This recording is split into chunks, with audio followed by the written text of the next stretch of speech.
Embassy জার্নিটা অনেক কষ্টের। আমরা তো কখনো রাস্তায় শুয়েছিলাম না। ভালো ভালো ফ্যামিলির ছেলেরাও রাস্তায় ছিল শুধু তাদের স্বপ্নের জন্য। আমি 5 দিন মতো রাস্তায় ছিলাম। আমি বলছি যে ব্রেকআপ, আমি রাশিয়ার ভিসা পাই তাই ব্রেকআপ। আসসালামু আলাইকুম, আশা করি সকলে ভালো আছেন। তো আমরা অনেক ভালো আছি। তো খুবই একটা গুরুত্বপূর্ণ টপিকস নিয়ে আপনাদের সামনে আমরা দুইজন হাজির হয়েছি। তো আজকের আমি শুনবো এর কাছ থেকে, আমি এবং আপনারা সবাই শুনবেন যে সে কিভাবে রাশিয়াতে আসছে এবং তার জার্নিটা কেমন ছিল। তো আপনারা সবাই ভিডিওতে দেখতে পারবেন সে কিভাবে রাশিয়াতে আসছে এবং তার ফুল জার্নিটা কেমন ছিল। তো ভাই, আপনার নাম কি? আসসালামু আলাইকুম, আমার নাম জিহাদ। আচ্ছা, আমি এখানে আছি, আসছি 3-4 মাস হচ্ছে। আচ্ছা, 3-4 মাস আপনি এখানে আসছেন। তো আপনার দেশের বাড়ি কোথায়? আমার দেশের বাড়ি নোয়াখালী। আপনি নোয়াখালী থেকে রাশিয়াতে এসেছেন। তো আপনি আজকের আমাদের মাঝে শেয়ার করবেন যে আপনার রাশিয়াতে আসার ফুল জার্নিটা কেমন ছিল। রাশিয়াতে আসার জার্নিটা ভালো ছিল। ভালো বলতে কি, একটু কষ্ট হচ্ছিল আর কি। আচ্ছা, যদি কেমন কষ্ট আপনি যদি একটু আমার দর্শকের উদ্দেশ্যে যদি একটু বলতেন। একটু কষ্ট হচ্ছিল, বাট আমি এখন খুশি, অনেক হাসতেছি। বাট এমনি কষ্ট হচ্ছিল। কষ্টটা হচ্ছে কি, আমি যখন প্রথম থেকে রাশিয়াতে আসার জন্য প্রসেসটা শুরু করছিলাম, এরপর থেকে যখন এম্বাসি পর্যন্ত আমার একরকম কষ্ট হয়েছিল। দেন এম্বাসিতে যাওয়ার পর আমার অন্যরকম একটা কষ্ট হচ্ছিল। সেটা হচ্ছে কি, এম্বাসি সিরিয়ালটা পাওয়া যাচ্ছিল না। আমি এম্বাসিতে অনেক দৌড়াদৌড়ি করা লাগছে আমাকে। আচ্ছা, বুঝতে পারছি। তো আপনি মানে কেন রাশিয়াতে আসলেন, এটা হচ্ছে আমার কোশ্চেন। প্রথম কোশ্চেন, আপনি কেন রাশিয়াতে আসলেন? অনেক স্টুডেন্ট আছে, তারা ভাবে যে ভাই ইউরোপে বাদ দিয়ে আমি কেন রাশিয়াতে আসবো। সো এই ব্যাপারে আপনি কি বলতে চান? আসলে ইউরোপে যে অবস্থা, এখন ইউরোপের অবস্থা হচ্ছে কি, আমি ঠিক আছে, আমার ওখানে স্যালারি অনেক ভালো, কিন্তু স্যালারি ভালো হলেও খরচ কিন্তু ইউরোপে বেশি। একটা মানুষ সে যদি 1 লক্ষ টাকা বেসিক স্যালারি পায়, তার কমপক্ষে সে যদি একটু ভালোভাবে চলতে চায় তাহলে তার 50,000 টাকা খরচ হয়ে যাবে। আমি এটা বলতে পারি, কারণ আমি জানি আমার অনেকে আমার ইউরোপে থাকে। আর রাশিয়াতে যদি কেউ আসে, সে যদি 1 লক্ষ টাকা স্যালারি পায়, সে যদি সবচেয়ে ভালোভাবে চলতে চায়, তাও তার 20,000-এর উপরে খরচ হবে না। এটা আমি আপনাকে কনফার্ম লিখিত দিতে পারবো। আচ্ছা আচ্ছা, বুঝতে পারছি। তো আপনার ফাইল প্রসেসিং সম্পর্কে একটু বলেন যে আপনি কিভাবে কি ফাইল প্রসেসিং করলেন এবং আপনার জার্নিটা আমাদের মাঝে এখন শেয়ার করেন। আপনি ফোনটা ধরেন, কারণ শীত লাগতেছে, হচ্ছে না, হাত অবাক হয়ে যাচ্ছে। আমি যখন ইন্টারে পড়ি, তখন থেকে আমার রাশিয়াতে আসা চিন্তা ভাবনা শুরু হয়েছে। আসলে এটা শুরু হওয়ার কারণ হচ্ছে, আমি বিভিন্ন ইউটিউবে বিভিন্ন দেশ নিয়ে অনেক খোঁজাখুঁজি করতেছিলাম। আমার স্বপ্ন ছিল ইউরোপে যাব। তখন ইউরোপে যখন দেখলাম তাদের অবস্থা তেমন ভালো না, আর ইউরোপে আমার ভাবার একটা স্বপ্ন ছিল যে আমাকে স্টুডেন্ট ভিসায় পড়ানোর জন্য বাইরে পাঠাবে। এই স্বপ্নটা আমার বাবার ছিল। তো আমি আইএলস তো করি নাই, উইদাউট আইএলসে আমি বিভিন্ন দেশ পাই, যেমন সার্বিয়া পেয়েছিলাম, বিভিন্ন দেশের নাম পেয়েছিলাম। বাট সার্বিয়াতে ওখানে যাওয়ার পরে মানে ওখানে খরচ একটু বেশি, তারপরে ওদের চাকরির অবস্থা তেমন ভালো না। তো যেমন দেখলাম রাশিয়াতে অনেক মানে পরিচিত ইউটিউবারদের সাথে যখন কথা হয়েছে আমার, তখন ওরা বলছিল রাশিয়াতে খুব ভালো, আর তাদের বিভিন্ন ভিডিও দেখে আমি খুবই ইমপ্রেসড হই। দেন আমি রাশিয়ার জন্য প্রসেস শুরু করি। তা আমার লাইফে মানে প্রসেসটা শুরু করা থেকেও কষ্টের বিষয় হচ্ছে কি, প্রসেসটা শেষ করা, এটা সবচেয়ে বেশি কষ্টের হচ্ছে কি, আমি যখন প্রসেস শুরু করি, দেন আমি এই প্রথম জুলাই থেকে প্রসেস শুরু করি, কারণ সেপ্টেম্বর ইনটেকের জন্য জুলাই থেকে আমি প্রসেসটা শুরু করি। তো এই জুলাই থেকে শুরু করার পরে আমার ইনভাইটেশন লেটার বাইর হয়েছে, 1 মাস হয়েছে। 1 মাস ইনভাইটেশন লেটার যখন বাইর হয়েছে, সব কাগজপত্র রেডি করে আমি প্রথম 5টা আমি যাই কুমিল্লা গিয়ে আমি সত্যায়ন করার জন্য যাই। আপনার কুমিল্লা বোর্ডে হচ্ছে, কুমিল্লা বোর্ড থেকে আপনি পাস করেছিলাম। আমি প্রথম কুমিল্লা গেছিলাম। আমি কুমিল্লা যাইতে আমার অনেক কষ্ট হয়েছে। আমি 2-3 দিন যাবৎ শুধু কুমিল্লা দৌড়াদৌড়ি করতেছি আমার সত্যায়ন করার জন্য। তো আমি বাংলাদেশের নিয়মকানুন, দেশ যখন চেঞ্জ হয়েছে, সরকার চেঞ্জ হয়েছে, তখন তো একটু কষ্ট হবেই। দেন কুমিল্লা বোর্ডে যখন গেলাম, দেন ওদের মানে সব কিছু খুব লাগছিল। দেন ওখানে অনেক কষ্ট হয়েছে সত্যায়ন করে। দেন আমি চলে গেছি ঢাকা। ঢাকা গিয়ে আমি আমার আবার সচিবালয়ে যাওয়া লাগছে, মন্ত্রণালয়ে যাওয়া লাগছে। ফরেন মিনিস্ট্রি, হ্যাঁ, ফরেন মিনিস্ট্রি ইমিগ্রেশন মিনিস্ট্রিতে গেছিলাম। দেন ওখানে অনেক দিন যাবৎ সব কিছু ঠিক করে দেন আমি এম্বাসিতে দাঁড়ানোর সময় আমার হয়েছে। দেন যখন এম্বাসিতে দাঁড়াইছি তখন আর একটু বেশি কষ্ট হচ্ছে। তখন কষ্ট হচ্ছে কি, তখন আমি তো নোয়াখালী থাকি, আমার ঢাকাতে তেমন কেউ নাই। তো যাক, আমার আল্লাহ আমার দিকে তাকাইছে, আমার বন্ধু বান্ধব ঢাকায় ছিল অনেকে, বন্ধুরা আমার অনেক হেল্প করছে। তো মানে আমি একটা কথা এখানে ইনক্লুডেড করে, অনেকে হচ্ছে ঢাকার বাইরে যারা থাকেন তারা হচ্ছে ভাবেন যে ভাই আমি তো ঢাকার কোনো কিছু চিনি না, তো আমি হচ্ছে একদিন গিয়ে কি ইন্টারভিউ দিতে পারবো? তো ভাই এটার জন্য কোনো আফসোস করার কোনো দরকার নাই। ঢাকাতে অনেক ধরনের হোটেল পাওয়া যায় যেখানে আপনি থাকতে পারবেন, কোনো সমস্যা নাই। সো ভাই হ্যাঁ, আমি আমার বন্ধুদের কথাই বলতে চাচ্ছিলাম যে আমার অনেক বন্ধু আছে, আমার অনেক হেল্প করছে শুরু থেকে প্রসেসের ক্ষেত্রে। আমাকে আমার ভাই রিয়াদ ভাই, উনি আমাকে অনেক হেল্প করছে। রিয়াদ আপনার বড় ভাই? জি, উনি আমার খালাতো ভাই, উনি আমাকে হেল্প করছে। দেন আমার বন্ধু বান্ধবের ভিতরে একটা নাইমুল ইসলাম তকির, সে আমার খুব ক্লোজ বন্ধু ছিল, সে আমাকে হেল্প করছে। তারপরে ইমরান হোসেন একজন ছিল, ও আমাকে হেল্প করছে। আমার বন্ধু নাবিল, ও ঢাকা ধানমন্ডিতে থাকে, ও আইলস করতেছে। তো ও হয়তো রাশিয়া আসার ট্রাই করবে, ও আমারে বলছে। তো ও অনেক হেল্প করছে আমারে, তো আমি ওদেরকে অনেক ধন্যবাদ জানাই এই ভিডিওর মাধ্যমে। যেন এই ইনশাল্লাহ ভাই, আপনারা যদি এই ভিডিওটা দেখে থাকেন তো অবশ্যই এর জন্য দোয়া করবেন। আর আপনাদের এখনো মনে রাখছে, এটাই অনেক কিছু। কারণ আমরা অনেক অনেক বন্ধু দেখি যারা হচ্ছে কি জানেন, মানে একটা মানুষকে উপকার করার পরে বা একটা বন্ধুকে উপকার করার পরে তাকে আর মনে রাখে না। সো আপনাদের যে এত পর্যন্ত সে মনে রাখছে, এর জন্য তাকে আপনাকে ধন্যবাদ দেওয়া উচিত। এবং এজ এ বন্ধু হিসেবে আপনাকে মনে রাখছে, এটাই অনেক কিছু। এটা কিন্তু সবাই পারে না। জি, তো দেন আমার বন্ধুরা যখন আমাকে হেল্প করছিল, অনেক হেল্প করার পরে আমি ঢাকায় ছিলাম অনেক দিন। আমি জার্নিটা, আসলে এম্বাসি জার্নিটা অনেক কষ্টের হচ্ছে কি, আমরা তো কখনো রাস্তায় শুয়েছিলাম না। কাউকে যদি লাখ টাকা দেয় তাও সে রাস্তায় থাকে না।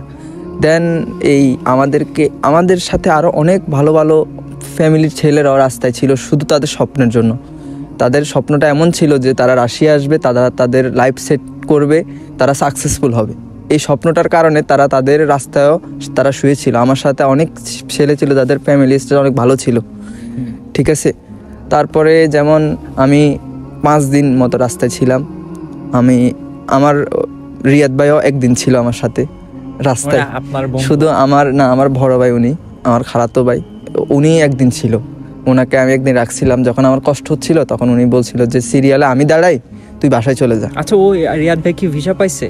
রিয়াদ ভাই ভিসা পাইছিল, বাট একটা কারণে উনি আসতে পারেন। ও আচ্ছা, মানে তাহলে চিন্তা করেন, ভিসা পাওয়ার পরে উনি আসে না, তাই তো? আচ্ছা, তারপরে একটা কারণে আসতে পারে নাই, বাট এখন আসার জন্য আবার ট্রাই করতেছে। ইনশাল্লাহ একদিন উনিও আসবে। আচ্ছা, তো এখন আপনি যখন এম্বাসিতে ইন্টারভিউ দিলেন তখন আপনার অ্যাম্বাসিডার আপনাকে কি কি কোশ্চেন ধরছিল, যদি একটু দর্শকের উদ্দেশ্যে যদি একটু বলতেন তাহলে সবাই একটু উপকৃত হতো। এম্বাসিতে আমি যখন আসলে এম্বাসিতে পা রাখছিলাম তখন তো আমার অবস্থা বুঝেন কেমন হইতেছিল। এটা স্বাভাবিক। আমি যখন একটা রুমে ঢুকি, একটা রুম ছিল ভিতরে, তো আমার রিয়াদ ভাই একটা কথা বলছিল যে তুমি যদি এই এম্বাসিতে 2টা রুম থাকে, উনিও ইন্টারভিউ দিছিল তো উনি জানে 2টা রুম থাকে। একটা রুম হচ্ছে কি একটা ডান হাতে, হ্যাঁ একটা ঢুকে ডান হাতে, একটা হচ্ছে একটু বাম হাতে। তো তুমি যদি বাম হাতে ঢুকো তাহলে তুমি ভিসা তোমার হয়ে যাবে। কারণ হচ্ছে কি ওখানে ওই স্যারটা অনেক কুল এবং উনি খুব সুন্দরভাবে প্রশ্ন করে এবং কম প্রশ্ন করে। হ্যাঁ, কম প্রশ্ন করে। কিন্তু যখন আমাকে বলছে যে তুমি যদি ডান পাশে ঢুকো বা সোজা ঢুকো তাহলে বুঝবা তোমার ইন্টারভিউতে অনেক হার্ড হবে, তবে তোমাকে সেটা জয় করতে হবে। দেন আমি তো প্রিপেয়ার্ড হয়ে গেছি। প্রিপেয়ার্ড বলতে কি, আমি রাশিয়া সম্পর্কে জেনে রাশিয়াতে কেন যাব আমি সব কিছু তো জানি। প্রিপেয়ার্ড হয়ে যাওয়ার পর যখন আমি আসলে আমার ভাগ্যটা কেমন, আমার এই যে শহর আমি চুজ করছি এই শহরে আসতে অনেক কষ্ট, মানে এই শহরের ভিসাটা একটু কম হয়, কিন্তু আমার ভাগ্যটা কষ্টের এবং ভালো ছিল। জার্নিটা ভালো ছিল, ভাগ্যটা ভালো ছিল যে আমি মানে সোজা গিয়ে আমাকে স্যারে বলতেছে তোমার ইন্টারভিউ ওইদিকে, তুমি ওইদিকে যাও, সোজা যাও। যখন আমি সোজা গেলাম তখন আমার রিয়াদ ভাইয়ের কথা মনে আসছে যে আমাকে উনি বলছিল সোজা যাইলে তোমার ভিসা 50-50, 100% হবে না। তো তখন আমি তাও কিছু মনে করি নাই, আমি সোজা গিয়ে ঢুকছি। ঢোকার পর আমি রুমে যখন গেলাম তখন আমি এখনও মানে আমি খুঁজতেছিলাম তখন যে মানে ইন্টারভিউয়ার মানে যে কাউন্সিলর উনি কোন পাশে বসে, আমি তাকে খুঁজতেছিলাম। দেন উনি আমাকে বলছে হ্যালো বলার পর আমি ওনাকে পাওয়ার পর আমি বলছি হাই বলে আমি ঢুকছি। ঢোকার পর উনি আমার বলছে যে সিট হেয়ার। দেন আমি ওখানে বসছি, বলছে যে সাবমিট ইউর ফাইল। আমি তাকে আমার ফাইল সাবমিট করছি, সে আমার বলছে থ্যাংক ইউ, আমি কইছি ওয়েলকাম। দেন আমার প্রশ্ন করছে হোয়াটস ইউর নেম, আমি আমার নাম বলছি। দেন আমার প্রশ্ন করছে হাউ ওল্ড আর ইউ, সে আমার বলছে, আমি বলছি যে I am 19 years old। Then সে একটু কনফিউজড হয়ে গেছে যে আমার বয়স কি 19 নাকি আমার বয়স 9। দেখে কিন্তু মনে হচ্ছে না যে তোমার বয়স হচ্ছে 19 বছর। হ্যাঁ, উনি একটু কনফিউজড যে আমার বয়স 19 বছর আর আমার এত বড় স্বপ্ন, উনি এটা নিয়ে একটু ভাবনা চিন্তা। তো ও আমার প্রশ্ন করছে you are actually 19 years old। Then আমি বলছি yes ma'am I am 19 years old। Then সে আমার বলছে যে why you choose Russia, why not USA. সে আমাকে এই প্রশ্নটা করছে। এটা সবারই করে কম বেশি, যে তুমি কেন রাশিয়াতে যাবা। বাট একটা জিনিস আমার মাথায় তখন আসছিল যে ইউএসএ কেন বলছে তিনি, কেন আমারে তিনি ইউএসএ বললো। আমার এই প্রশ্নটা বেশি মাথায় আসছে যে why Russia, why not USA. Then আমি বলছি যে Russia provides best quality education, মানে তোমার মতো তুমি সাজাই গুছাই বলছো। আচ্ছা আচ্ছা। দেন তাদের লিভিং কস্ট, আচ্ছা বুঝতে পারছি, এডুকেশন কস্ট ইজ সো লো। তুমি তোমার মতো, আমি আমার মতো সাজাই বলছি। দেন আমার আবার বলছে যে why not Moscow, why not Moscow, why Voronezh, why, এসব প্রশ্ন বেশি করে। তুমি তোমার মতন করে বলছো, আমি আমার মতো করে বলছি। দেন আমারে বলছে যে হু ইজ ইউর স্পন্সর, বা এরকম কোনো প্রশ্ন করে। বা ওই এম্বাসিতে প্রশ্নটা আসলে এম্বাসিতে প্রশ্ন করে কিরকম আপনাকে আমি বলি। এম্বাসিতে প্রশ্নটা করে আপনার হয় জিজ্ঞেস করে হু ইজ ইউর স্পন্সর, বা জিজ্ঞেস করে what is your father doing, what is your father doing. এই মানে ঘুরে প্রশ্ন একই, কিন্তু বিভিন্ন ধরনের মানে বিভিন্ন ঘুরে পেঁচাই প্রশ্নটা করে। আমার এমনি বলছে যে হু ইজ ইউর স্পন্সর, আমি বলছি যে my father is my sponsor. আচ্ছা। হ্যাঁ, মানে তারপরে আরো অনেক প্রশ্ন করছে, তবে ম্যামটা ছিল অনেক ভালো। তোমার ম্যাম নিছিল? হ্যাঁ, ম্যাম ছিল, উনি ভালো ছিল কি ওনারা খুবই ফ্রি মাইন্ডেড, ওনারা এত চাপের উপরে। আচ্ছা। তো তোমার হচ্ছে ব্যাংক স্লিপ লিখে দিলে, তখন তুমি ব্যাংক স্লিপ জমা দিলা। দেওয়ার পরে যেদিন তোমার ভিসার ডেট ছিল, যেদিন তোমার পাসপোর্ট ডেলিভারি দেবে, সেদিন তোমার মানে অনুভূতি কেমন ছিল যদি একটু শেয়ার করতা। অনুভূতি বলতে কি, আমি যখন এক্সাম দিই তখন আমার একটু ছিল যে একটা আশা ছিল যে আমি ভিসাটা হয়তো পাবো, কারণ আমি কষ্ট করছি।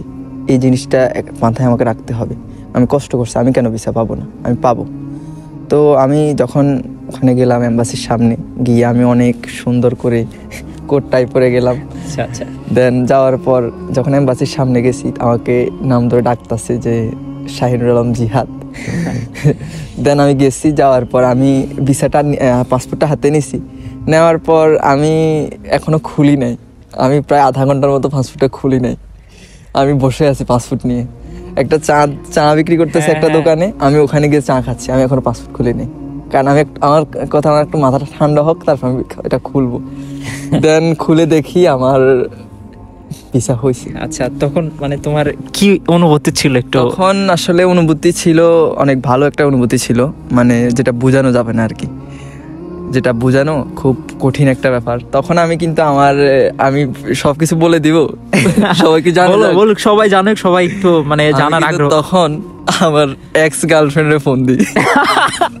কি ভাই, তুমি তোমার এক্স গার্লফ্রেন্ডের ফোন দিছো কেন?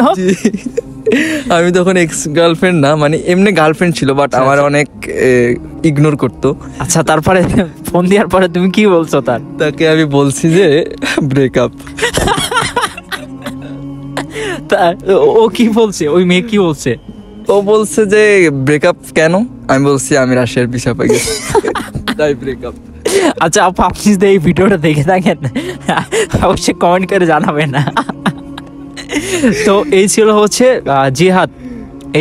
জিহাদের ইন্টারভিউ রাশিয়াতে আসার। সো আশা করি আপনাদের ভিডিওটা ভালো লাগছে।